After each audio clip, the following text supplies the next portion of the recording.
So I think the first challenge organisations face is how to find these people, because their traditional routes of assessing talent will actually at times remove some of these people from their gaze. Because if you look at how you might judge an individual historically, it might be, well, why did they move from this job after a year and then do this for 6 months and then do that for 2 months?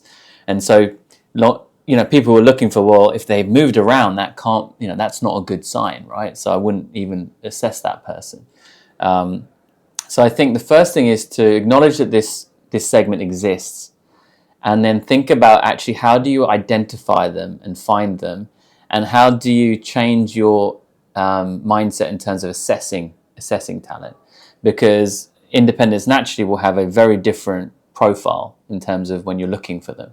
So I think being able to identify these people and not judge them with a permanent hiring mindset, I think, is a big shift actually that HR teams are struggling with as of today. So acknowledging who they are, acknowledging they exist, and finding ways to access them, find them, and assess them is super important.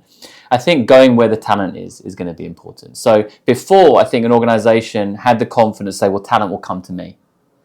I think now the change is, hey, I need to go to where the capabilities are, where the talent is. I need to be willing to be flexible in terms of how I engage that talent and where I engage that talent. So I think go to wherever that high quality talent is, which means look at the whole market, look at what you have available to you. And then the third component is being flexible in terms of how you engage those individuals. So previously there was this mindset that there's a permanent market and there's an independent market.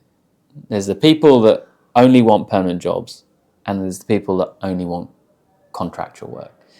And for sure there are percentages of those people. So there are people that would never ever consider an independent contract, and there's people that would never ever consider taking a permanent job because they so believe, passionately about their independent careers, and they don't want to be owned by anyone.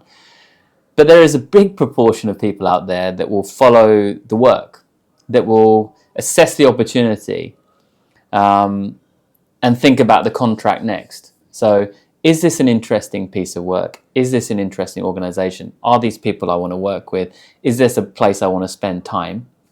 If the answers to those things are yes, yes, yes, yes, yes, hey, okay, well, I'm willing to consider a perm. I'm willing to consider a contract. Maybe for a few years I'll be an independent and do contract work. Maybe then a really interesting permanent opportunity will go, and I'll do that for a few years, and then maybe an interesting independent. So I think this blurring of the market now, that actually talent can move from one to the other and not be defined by the nature of their contract, I think is also important. So organizations being willing to engage people in different ways based on their preference, I think is going to be important as well.